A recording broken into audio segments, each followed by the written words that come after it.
Now, the Speaker of the National Assembly, Nosiviwe Mapisa-Nqakula, yesterday presided over the swearing-in of 4 new ANC members of Parliament. And those were the party's Deputy President, Paul Mashatile, the ANC's Second Deputy Secretary-General, Marupini Ramakgopa, former KwaZulu-Natal Premier Sihle Zikalala, and former Johannesburg Mayor Park Stow. And this move has, of course, added to existing speculation of an imminent cabinet reshuffle.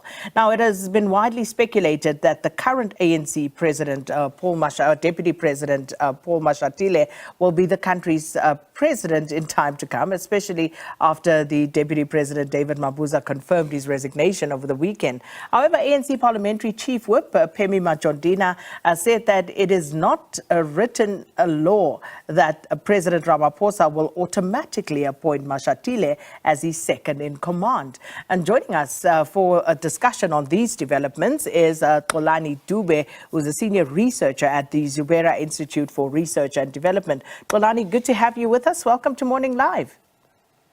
Let me humble myself to you, Sakina, as well as to the viewers. Thank you so much for your time. Now, Xolani, let's just start with the swearing in of those 4 new members of Parliament. And of course, when we have situations like these develop, there were, of course, a few vacancies, but people have to resign in order to make way for others to come in. So just your thoughts on the 4 new members of Parliament that were sworn in. Look, Mervyn Dixon, you know it very well, that he was one of those who were proponent of the so-called RET. And I think that here he decided that, look, he's supposed to honor or to live by his conviction that he can't be in a cabinet in a parliament that is led by someone that he is not in favor. And so he decided to resign. But the other 3, I think those are sacrificial lambs, to pave ways for this so-called new MPs, yes, who were sworn in yesterday. And so we have those who were sacrificed. And clearly, it shows that in the hierarchy of the ANC, they were not important compared to these ones. But who are these ones, Sakina? You and I, we know that these are the people who have a serious catalogue of being failures in the ANC, and who have failed South Africans. And look at Paul Mashatile. You know it very well that Paul Mashatile once was a premier of Gauteng, but he never achieved anything when you look at the lives of the people of Gauteng. He destroyed that province. And also he was a minister for arts and culture, where JZ decided that, no, he must let this man go because he has failed. And then he was sent back to Gauteng, to the Department of Housing. And he failed there again as an MEC for housing. And so for him to ascend to this highest position, you know it very well that he was in the Luthuli House. He even failed to pay the staff. He failed to make sure that the ANC is having one of the best conferences. Hence, they had 2 legs of conference for their national conference. But he emerged out of that. And so clearly, it's just still the reality that the ANC always rewards those who have failed us in our country. I don't want to talk about Sihle. You know it very well how we handle the issue of July unrest as well as the floods. And when you look at in KwaZulu-Natal, it's just one of those provinces that one can simply is a hellhole for the South African natives. And so it boggles one's mind why ANC keeps on rewarding people who have failed so much in their positions. So, given what you've just said, Xolani, what would you have liked to see the ANC do then? Because at the conference of its members, these were some of the top elected officials into the top ANC structures. So what are they supposed to do? Look, it's such an oxymoron. We have Sihle Zikalala, who was voted who gained lots of votes, but he's not part of the National Working Committee.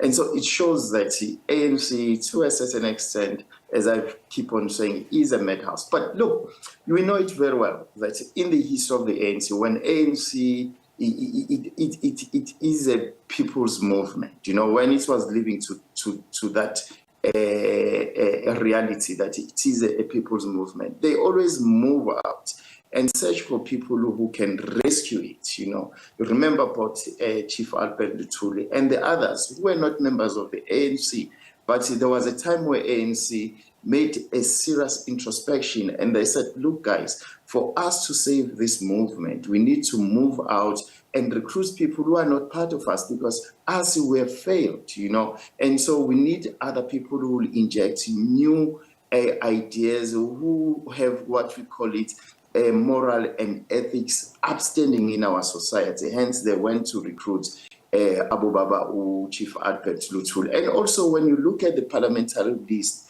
of the ANC in 1994, there were a number of people who were not members of the ANC, but the ANC understood very well that for them to be accepted by the society and for ANC to uphold to the ethics and the morals of the society, they need to go to the communities and recruit people that the communities can relate with them. And so I think that the ANC is in that position now, again, to say, look, within our organization, we don't have people who appeal to the society, and we don't have people who are grounded in the society.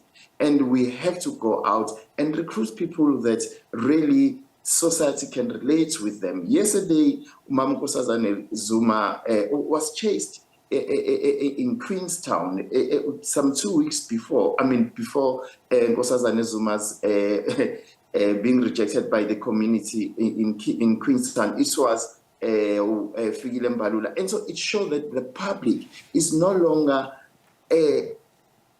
falling, or is no longer accepting lies from the ANC. And so, as I'm saying, I think ANC is in a serious crisis, and that crisis is a leadership crisis. And so for them to present the South African with Paul Mashatile, with Pax Dau, with Sihle Zikalala, is an indication that they no longer have leaders, or they don't have members that they can present to our society.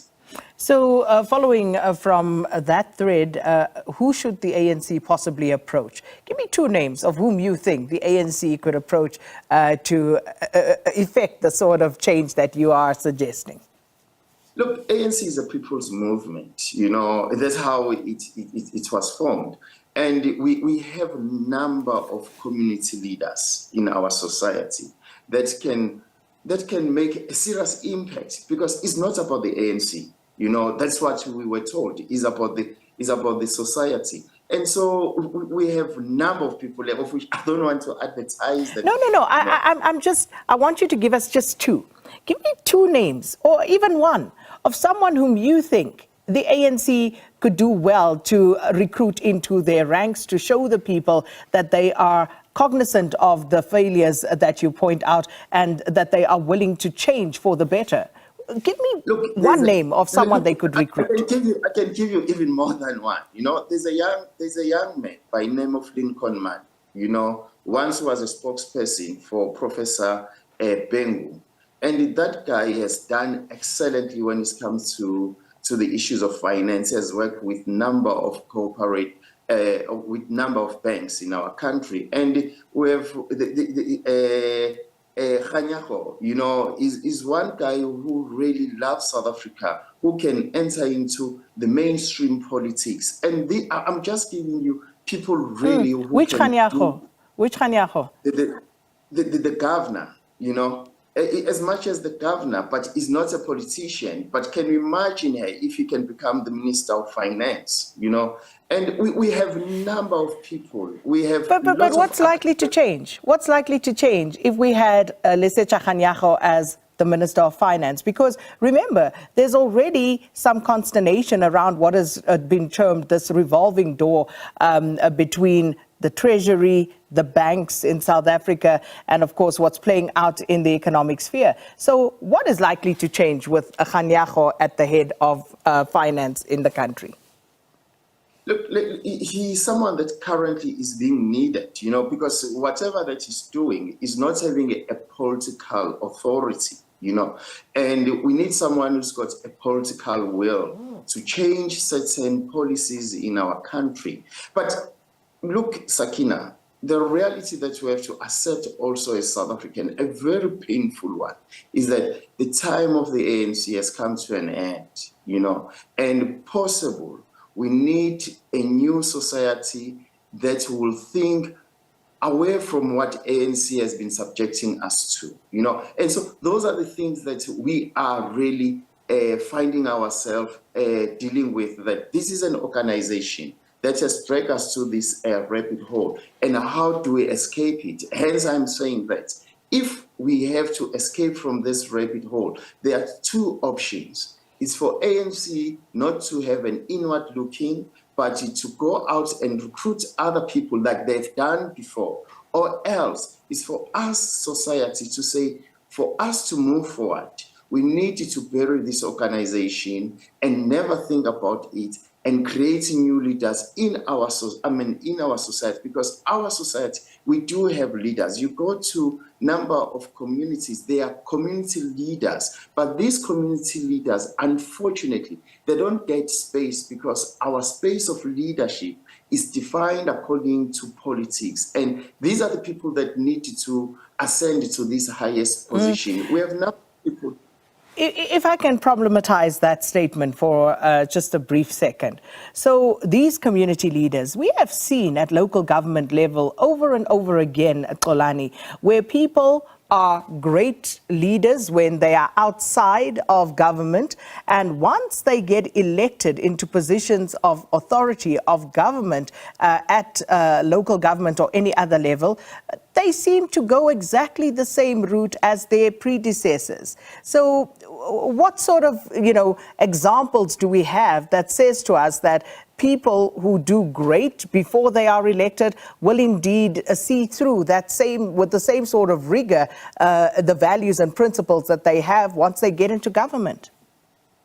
I think that's a very good question. Hence, I am saying we need to revisit the systems and structures, everything that was created in 1994, because that's where our problem is. Those systems and structures and laws that were created in 1994, they restrain what we call it good leaders in our society, because the whole systems and structures were created in such a way that whoever ascends into this position is going to end up being a failure.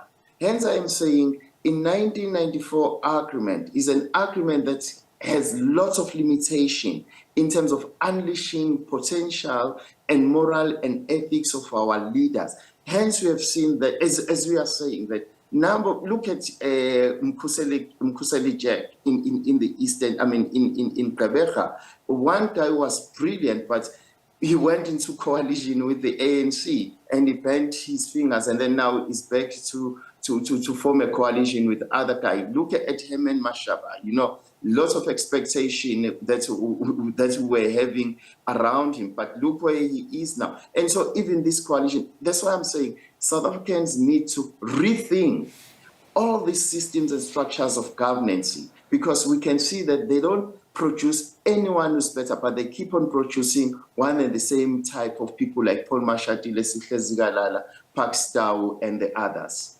Just a final question. We're out of time, but if you could just very briefly engage me on this. So David Mabuza has tendered his resignation as Deputy President of the country. But obviously, Paul Mashatile is expected as the Deputy President of the ANC to ascend to that position, even though it's not a fait accompli. But what should the country expect from a Deputy President?